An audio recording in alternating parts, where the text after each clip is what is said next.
El ferrocarril más extremo del mundo, Estación del Oeste de Pekín, la más grande de Asia y una de las más concurridas. Por ella pasan cada día 400.000 pasajeros. Entre la multitud de hoy encontramos al ingeniero finés Pasi Lautala. Ha venido para ver con sus propios ojos cómo se construyó uno de los ferrocarriles más extraordinarios del planeta, la línea de Lhasa en el Tíbet. Va tan alto y durante tanta distancia sobre terrenos tan hostiles que dudo que se haya construido nunca nada parecido en el mundo de la ingeniería. No se trata de un viaje ordinario en tren. El expreso de Lhasa es una maravilla de miles de millones de dólares, construido especialmente para perdurar en altitudes mayores que la de los Alpes suizos y a temperaturas gélidas.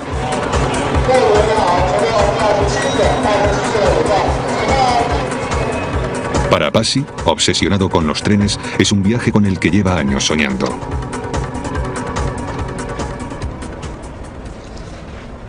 He leído sobre el tema y conozco algunas de las soluciones de ingeniería que han utilizado para construir las vías. Tengo que verlo. Son las 9:30 y el expreso de Lhasa se pone en movimiento.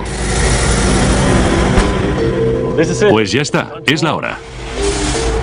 Como director de transporte ferroviario en la Universidad Tecnológica de Michigan, Pasi está aquí por trabajo. Estamos trabajando para conectar la red ferroviaria de Alaska con la red canadiense y como parte de ese proyecto hemos estudiado algunas de las líneas férreas de regiones frías de todo el planeta para ver cómo otros países y otras regiones los han construido. Por tanto, para mí es un aprendizaje. Desde Pekín, el expreso de Lhasa viajará 3.000 kilómetros a través de China hasta la ciudad de Golmud. De ahí, el tren subirá hasta la meseta tibetana y hasta el techo del mundo en Lhasa. Es una jornada maratoniana de 47 horas de viaje, pero es el tramo final de la línea, de elevada altitud, el que interesa a Pasi. Atraviesa tierras más elevadas que las montañas rocosas americanas, un entorno tan hostil que es como construir un ferrocarril en Marte. Y los ingenieros chinos tardaron 50 años en resolver cómo hacerlo. La idea de construir este polémico ferrocarril se remonta a los años 50. Cuando el ejército chino ocupó el Tíbet en 1950, querían un ferrocarril para suministrar a las tropas, pero para construir una línea férrea, antes necesitaban una carretera. El gobierno chino envió una cantidad ingente de mano de obra equipada con herramientas básicas contra las duras condiciones de la meseta tibetana. Pero murieron alrededor de 3.000 trabajadores por congelación y mal de altura. Fue un desastre. Y aunque el sueño de un ferrocarril al Tíbet persistió, el plan finalmente se archivó. Actualmente el expreso de Lhasa se abre camino por la China oriental industrial a más de 110 kilómetros por hora. Es el orgullo de los ferrocarriles chinos, y solo los mejores pueden trabajar en él. Los 13 vagones de pasajeros del expreso de Lhasa se dividen en 3 tipos. 2, llamados coche cama blando, son el equivalente chino a la primera clase.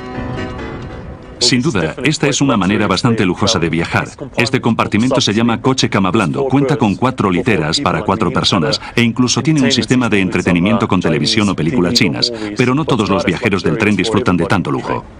7 vagones ofrecen plazas de coche cama duro, un poco más apretados, con 6 personas por habitación.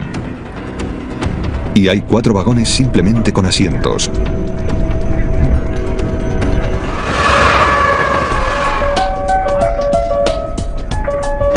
Puede parecer un tren normal, pero más adelante las vidas de todos a bordo dependerán de la alta tecnología oculta en sus vagones. Han sido diseñados específicamente para lidiar con las condiciones de la meseta tibetana. Al mirar estos trenes, parecen los típicos trenes chinos, sin nada extraordinario, excepto esto de aquí. Una válvula de oxígeno para disponer de oxígeno extra cuando el tren vaya a alturas elevadas. Cada vagón está equipado con una unidad generadora de oxígeno que se pondrá en marcha en las alturas. Es un pequeño presagio de lo que se avecina.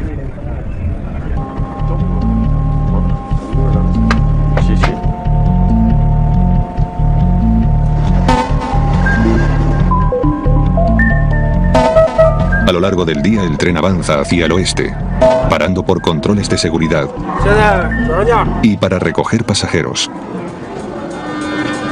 Aún quedan 24 horas para llegar a Lhasa, pero ya se empieza a notar la cultura tibetana.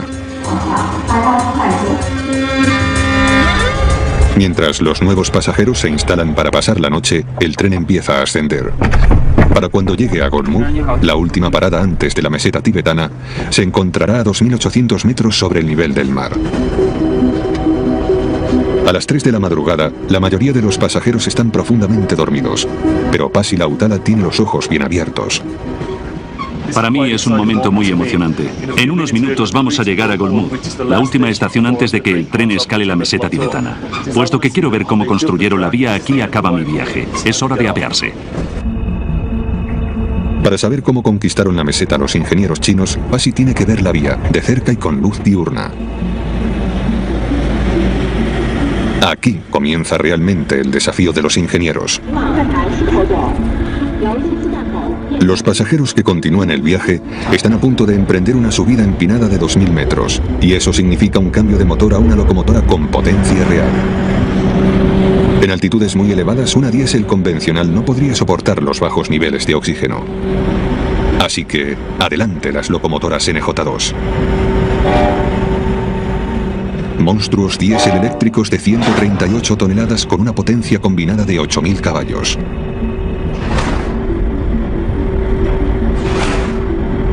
Inmediatamente detrás del motor, añadieron un vagón generador de electricidad. Este será el recurso vital del tren: suministro de potencia, calor y, lo más importante, oxígeno para los pasajeros y la tripulación. El tren está a punto de embarcarse en un viaje extremo que solo es posible gracias a una ingeniería radical y una polémica decisión política. En 1984 el sistema ferroviario chino había llegado hasta Golmud, pero se quedó ahí. Durante los próximos 16 años, los problemas exclusivos de construir un ferrocarril a una altura muy elevada bloquearon el avance hasta Lhasa. Hasta que en 1999 el gobierno chino anunció que quería ampliar su red ferroviaria hasta las regiones pobres y subdesarrolladas de la China occidental y hasta el Tíbet.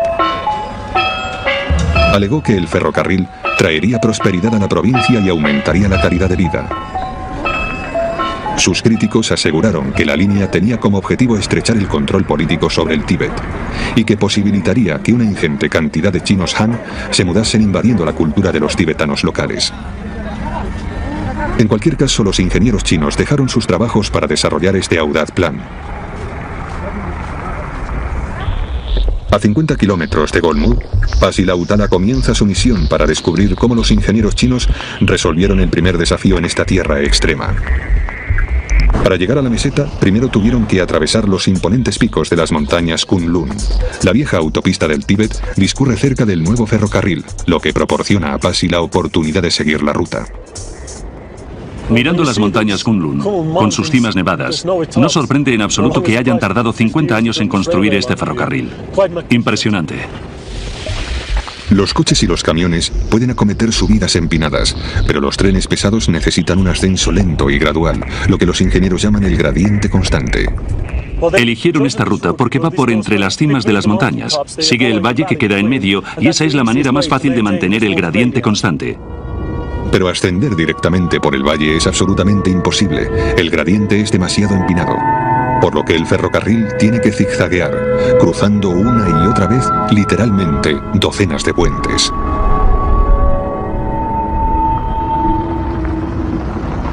Una vez subidos 2/3 del valle, los ingenieros se encontraron con un reto inmenso: construir el puente Sanchaje, el más alto de toda la ruta. Aquí estamos atravesando el Valle del Río, por lo que tenemos que mantener el ferrocarril en el aire para que el gradiente sea suave. Es una estructura crítica que se tuvo que levantar rápidamente para poder llevar los suministros hasta la meseta por ferrocarril para construir el resto de la línea, y eso significaba trabajar durante el invierno. Dedicando un ejército de trabajadores al proyecto y manteniendo el cemento caliente cuando las temperaturas descendían hasta los 20 grados bajo cero, consiguieron construir el puente en solo 12 meses. Cumplieron con el plazo. ¡Vaya! Esto es fantástico. Me alegro mucho de haber bajado del tren. No puedo ni imaginarme cómo tuvo que ser construir este puente en invierno. Impresionante. Pero esto era solo el principio. Avanzando por las montañas Kunlun hacia el aire cortante de la meseta tibetana, Pasi está a punto de descubrir un fenómeno natural extraordinario que destruye poblaciones. Tras cruzar las montañas Kunlun, comienza el día para los pasajeros a bordo del T-27 de Pekín a Lhasa. Y con él llegan vistas espectaculares de la meseta tibetana. Hace años que sueño con venir al Tíbet. Había visto los paisajes en muchos libros. Y es mucho mejor de lo que imaginaba y de lo que se ve en los libros, de hecho. Sí, es genial. Esta zona increíble es tan amplia y fría que se le ha llamado el tercer polo. Abarca más de 2,5 millones de kilómetros cuadrados, un cuarto del territorio de China. Las temperaturas invernales descienden a 35 grados bajo cero. Y toda ella es más alta que el monte Cervino. Para los ingenieros de caminos, como Pasi Lautala, no puede ser más complicado.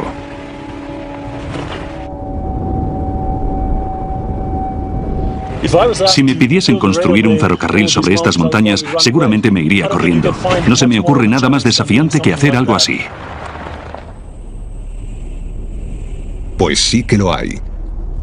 Porque bajo la superficie plana de la meseta yace una sustancia que durante 50 años frustró todos los intentos de construir un ferrocarril.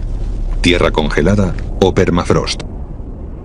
El permafrost puede llegar a tener una profundidad de hasta 50 o 60 metros. Y la mayor parte del permafrost está congelado todo el año. El problema no es el permafrost, que permanece en la Tierra, sino la capa de tierra y agua que lo cubre, la capa activa, que se congela en invierno y se derrite en verano. En invierno la tierra está totalmente helada, pero si fuese verano, sería como caminar sobre una ciénaga o un pantano. Los efectos de la congelación invernal se pueden demostrar fácilmente.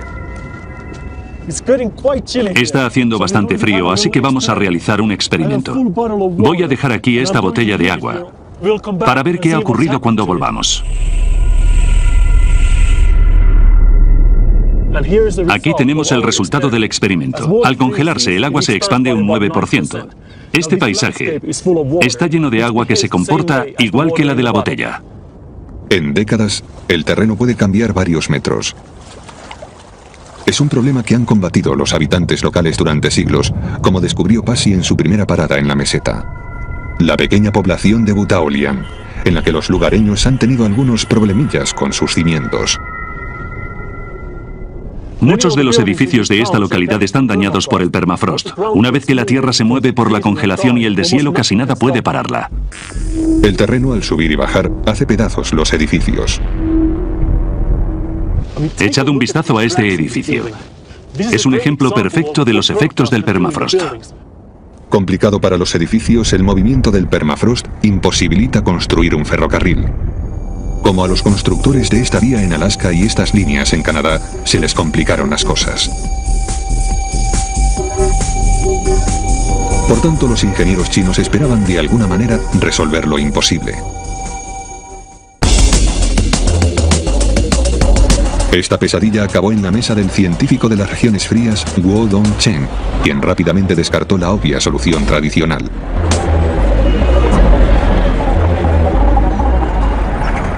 El problema con esta idea es que implica una cantidad ingente de trabajo. Tienes que desenterrar toda la tierra de los cimientos, quitar el hielo y por último llenarlo con rocas. Más de la mitad de la ruta planeada por la meseta tibetana atraviesa permafrost, 632 kilómetros en total. Construir los cimientos profundamente en el permafrost a tan gran escala era demasiado trabajo y muy costoso, incluso para los chinos. Entonces surgió la revelación.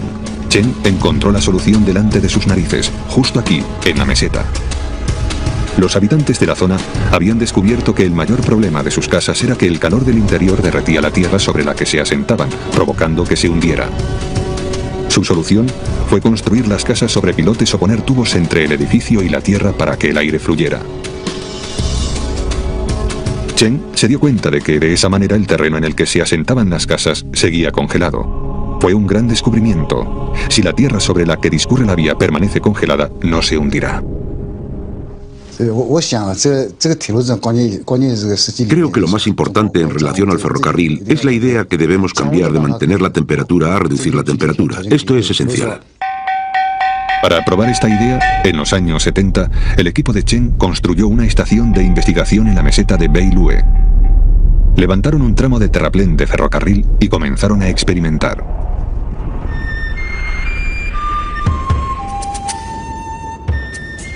Aquí tenemos conductos de ventilación que son tubos huecos que atraviesan el terraplén.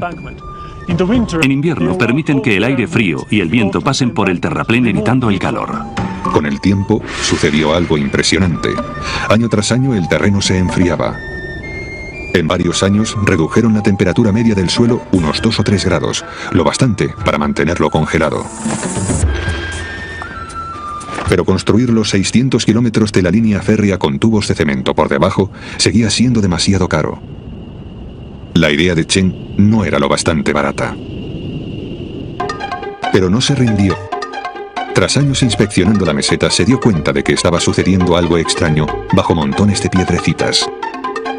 Los informes mostraban que la temperatura bajo las rocas era menor que en otras zonas. ¿Podría indicar una manera de llegar a una solución incluso más barata que los tubos? Un informe de una zona remota de Kazajistán Oriental confirmó sus sospechas. Los arqueólogos habían descubierto tumbas antiguas creadas con pilas de piedras pequeñas. Se dieron cuenta de que el terreno que las rodeaba era blando y cenagoso. Pero debajo de cada tumba estaba congelado y había permanecido así miles de años, preservando los restos que contenía. De alguna manera, estas rocas enfriaban la tierra. De nuevo en la estación de investigación, Chen decidió ver si un terraplén construido con rocas tendría el mismo efecto en el ferrocarril. El objetivo de estas rocas trituradas es disipar el calor del terraplén y de la tierra sobre la que se encuentra, para que cuando se construya tenga la seguridad de que no hay material entre las rocas, dejando el mayor espacio posible para que el aire circule. En 14 meses, el terraplén de rocas experimental de Chen disminuyó la temperatura media del suelo 3 grados centígrados y descubrió cómo funcionaba. En invierno, los fuertes vientos gélidos soplaban a través de las rocas expulsando el calor de la tierra, mientras que en verano las rocas protegían el terraplén frente al calor del sol.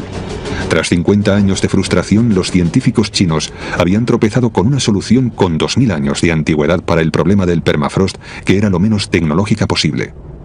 Es una capa de casi 1 metro que baja por el terraplén, pasa por debajo y sube por el otro lado formando casi una U. Por fin los ingenieros chinos podían comenzar a construir el ferrocarril. En el año 2001, miles de obreros llegaron a la meseta y comenzaron a construir los enormes terraplenes con materiales locales y maquinaria básica.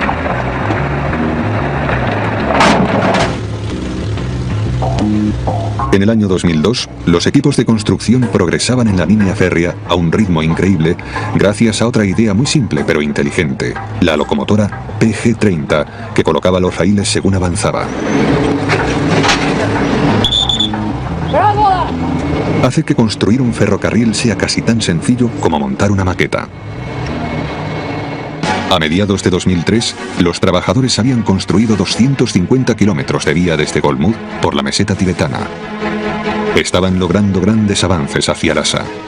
Pero la batalla contra el permafrost no había acabado, ni mucho menos.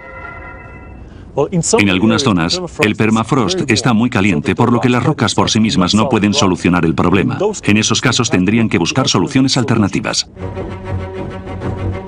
En algunos tramos de la ruta, las temperaturas veraniegas eran demasiado cálidas. Los terraplenes necesitaban un poco de ayuda adicional para mantener el suelo congelado. Se descubrió un dispositivo ingenioso, de nuevo nada tecnológico, aprovechando la naturaleza y que no requería de electricidad. Estos tubos tan extraños se llaman termosifones. La idea es ingeniosa pero realmente muy simple. Si te chupas el reverso de la mano y soplas, notas frío. Es porque el agua se está evaporando y expulsa el calor de la piel. Esto funciona de manera similar. De hasta 10 metros de altura, 5 de ellos enterrados en el suelo, los termosifones contienen amoníaco, un líquido refrigerante. Sin embargo, al contrario que una nevera, el termosifón no necesita suministro eléctrico para funcionar. Dentro del tubo, el amoníaco líquido se comporta prácticamente como el agua de la piel. Absorbe el calor de la tierra, por lo que hierve y se evapora en forma de gas. Este se eleva por el tubo, llevándose el calor de la tierra con él. En la parte superior, el viento gélido enfría el tubo y el amoníaco desprende el calor, condensándose de nuevo, por lo que vuelve al fondo del tubo y el ciclo se repite. Una genialidad sencilla sin tecnología.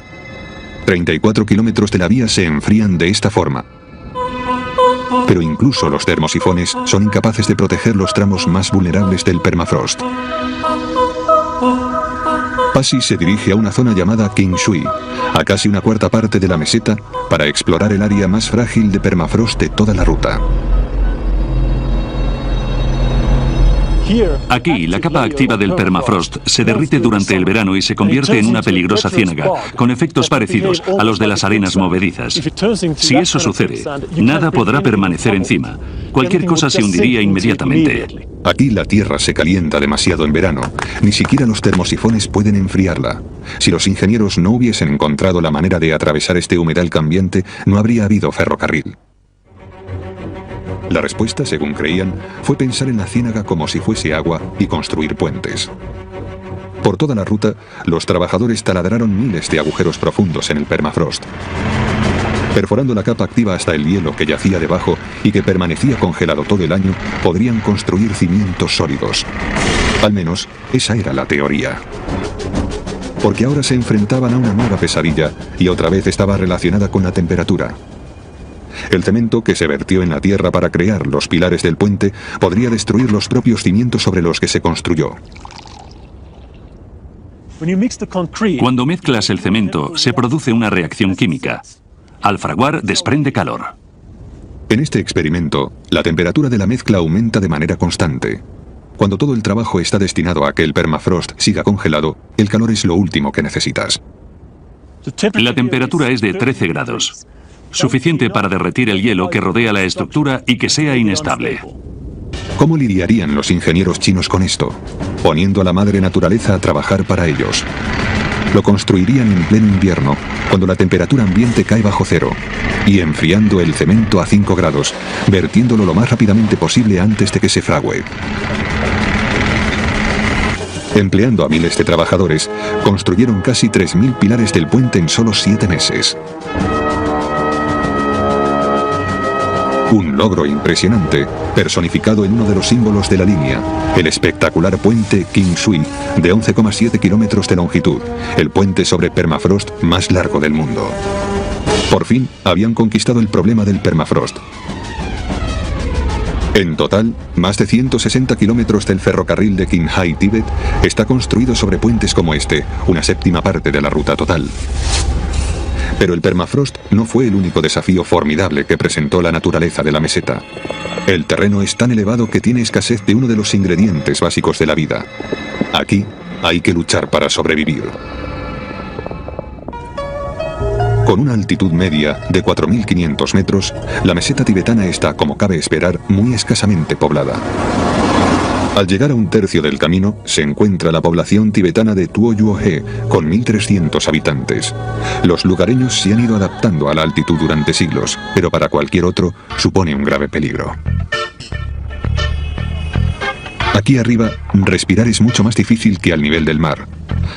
A pesar de esta desventaja, Pasi se enfrenta al campeón local de billar para demostrar que el aire se compone principalmente de moléculas de nitrógeno y oxígeno. Una de cada 5 moléculas es oxígeno. Al nivel del mar, hay muchas moléculas tanto de nitrógeno como de oxígeno en cada respiración.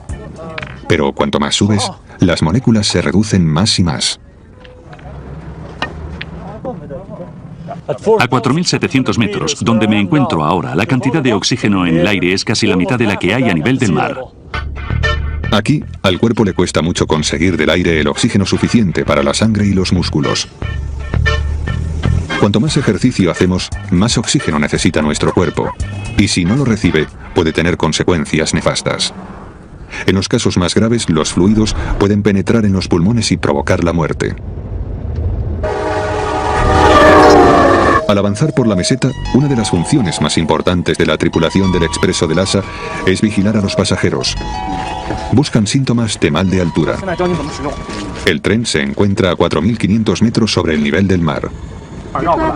Los médicos aconsejan que se vaya espaciando la subida 5 días para aclimatarse a la altitud.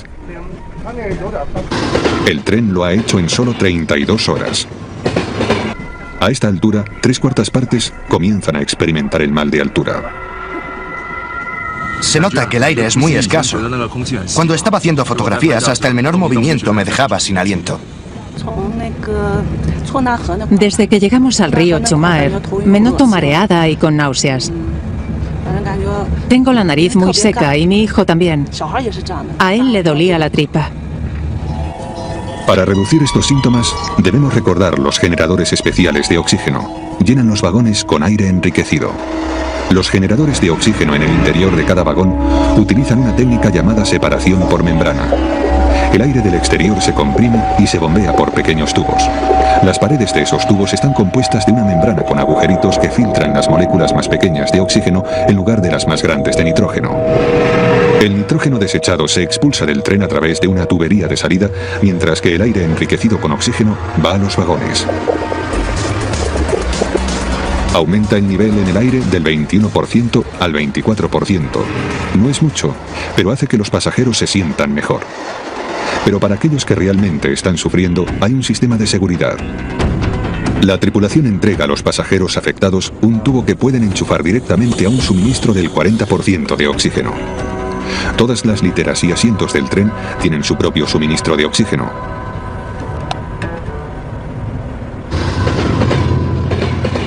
El tren no está presurizado como la cabina de un avión, pero las puertas están selladas para mantener en el interior la atmósfera enriquecida en oxígeno. Y hay una ligera presión positiva para que el aire del exterior no se filtre. Por comparación, los trabajadores que construyeron la vía en la meseta vivieron un infierno en vida. El intenso esfuerzo físico a esa altitud no solo es complicado, sino hasta peligroso. Me siento bastante frágil aquí en la meseta. Me duele un poco la cabeza y aunque ando a un paso más lento de lo normal, estoy absolutamente sin aliento. Muchos de los 3.000 trabajadores que murieron construyendo el primer camino hacia el Tíbet en los 50 fueron víctimas del mal de altura. Y los ingenieros de camino estaban decididos a no repetir el desastre.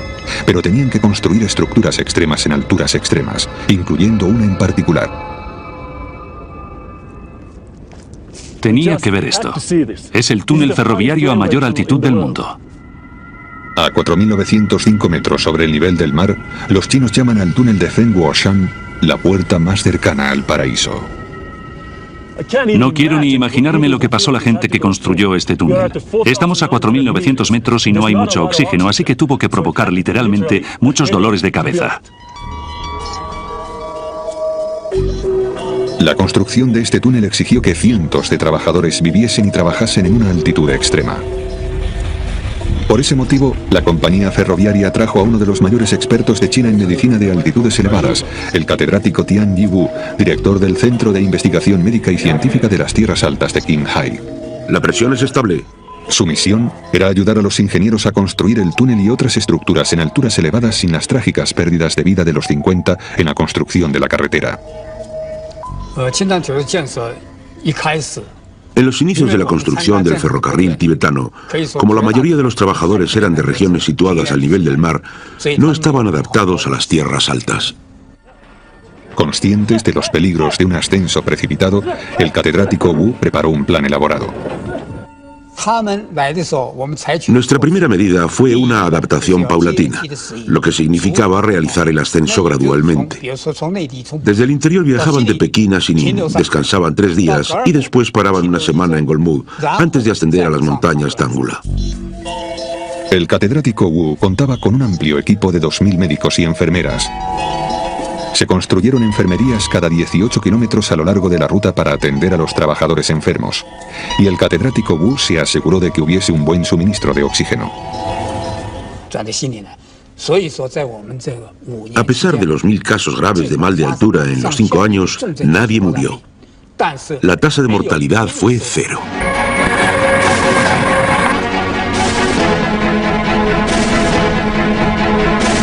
Gracias al suministro de oxígeno a bordo, la tripulación y los pasajeros del expreso de Lhasa viajan con relativa seguridad.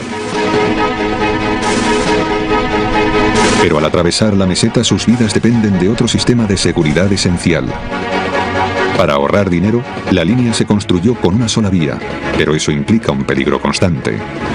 Si dos trenes que viajan en dirección contraria se encuentran accidentalmente en la misma línea, podría haber una colisión frontal. Pero para controlar los trenes no hay señales. En su lugar, a lo largo de toda la vía, cada 15 kilómetros aproximadamente, hay una antena telefónica móvil que transmite información del tren al centro de control a 2.300 kilómetros. A lo largo de toda la ruta hay vías dobles, tramos cortos con doble vía para que puedan pasar dos trenes. 39 horas después de comenzar el viaje, el expreso de Lhasa se aproxima a una de estas vías dobles, Tangula, la estación ferroviaria a mayor altura del mundo. Es un lugar fantasmagórico. La estación es simplemente un punto para que puedan cruzarse dos trenes. Es primera hora de la tarde y el tren se encuentra todavía a 500 kilómetros de Lhasa. En el interior, los pasajeros están protegidos del ambiente extremo del exterior. Pero de la misma manera que el tren protege a los pasajeros del medio ambiente, tiene que hacer lo contrario. Debe proteger al frágil ecosistema de este paisaje ancestral de la contaminación humana.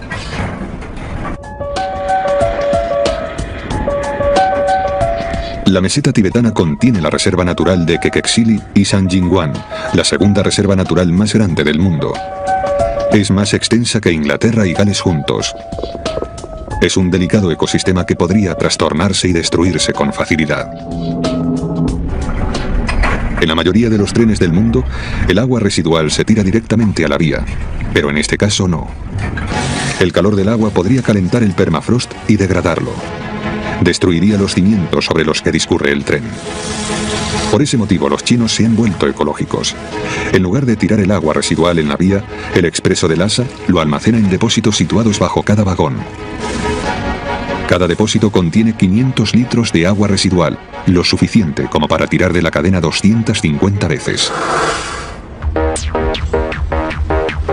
Todas las noches, en la estación de Golmud, una pequeña flota de minicamiones cisterna se acerca a una de las plataformas.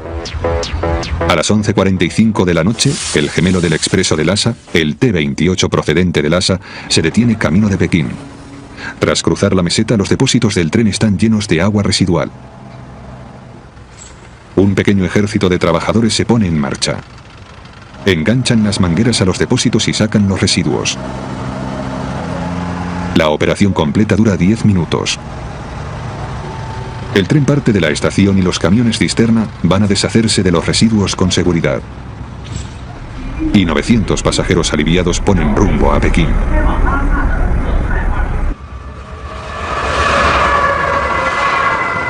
Pasi está impresionado por los esfuerzos por conservar este frágil ecosistema. Pero en este viaje por la meseta ha descubierto que no todo funciona bien en el ferrocarril. La propia línea sigue amenazada. A pesar de todos los esfuerzos por mantener congelado el suelo bajo la vía, el ferrocarril Qinghai-Tíbet está siendo atacado por un enemigo inesperado. En ciertas partes de la meseta habita un fenómeno natural que lleva aquí miles de años: la arena. Es impresionante. La verdad es que no esperaba ver dunas de arena en la meseta. Es casi como estar en la playa. El problema de la arena es que, al contrario que en el caso del barro, los granos no se mantienen unidos. Si planto aquí la mano en un día ventoso como este, se vuela. Y se vuela directamente hacia el terraplén del ferrocarril, a medio kilómetro de distancia. De aquí surge el problema. La arena que ha traído el viento llena los huecos en el terraplén de rocas. Cuando el terraplén de rocas machacadas se llena de arena, pierde su capacidad de enfriar el suelo que hay debajo. Con el tiempo, esto podría provocar que el permafrost se derritiese y la vía se doblaría. Así que la compañía ferroviaria está haciendo todo lo posible para evitar que esto suceda. Han levantado docenas de vallas como esta para evitar que la arena llegue a las vías. Observad cómo se ha apilado detrás de ellas. Cuando el viento sopla a través de la fina malla de las vallas, se ralentiza y suelta la arena. Pero a pesar de todos sus esfuerzos, la tierra ya se ha filtrado en el terraplén de rocas. La arena solo afecta a un pequeño tramo de la línea. Pero hay otra amenaza mucho más grave para el futuro a largo plazo del ferrocarril. Y la ha generado el hombre. El permafrost de la meseta es extremadamente sensible a los cambios de temperatura y el calentamiento global lo está calentando lentamente. Nuestro país ha llevado a cabo una investigación en este campo y tenemos datos que especulan que la temperatura de la meseta Qinghai-Tíbet aumentará entre 2,2 y 2,6 grados centígrados durante los próximos 50 años. El ferrocarril está diseñado para lidiar con un aumento de 3 grados centígrados de la temperatura media. Pero hay otros factores que podrían elevar la temperatura mucho más. A lo largo del continente y especialmente en la vecina India, se usa mucho carbón en fuegos y hornos que producen humo que contiene negras partículas de hollín. Gran parte de ese hollín cae sobre la nieve que cubre la meseta tibetana en invierno. Las partículas negras provocan que la nieve sucia absorba más calor del sol que la nieve limpia. Actualmente, en primavera, la nieve se derrite antes, sumándose al calentamiento de la meseta. A pesar de todas las medidas para mantener congelada la base de la vía férrea, si la temperatura aumenta a más de 3 grados, el ferrocarril se vería gravemente afectado. El expreso de Lhasa avanza por el impresionante puente de 3 tramos sobre el río sagrado de Ki-Chu. Para la tripulación del tren es un símbolo de bienvenida.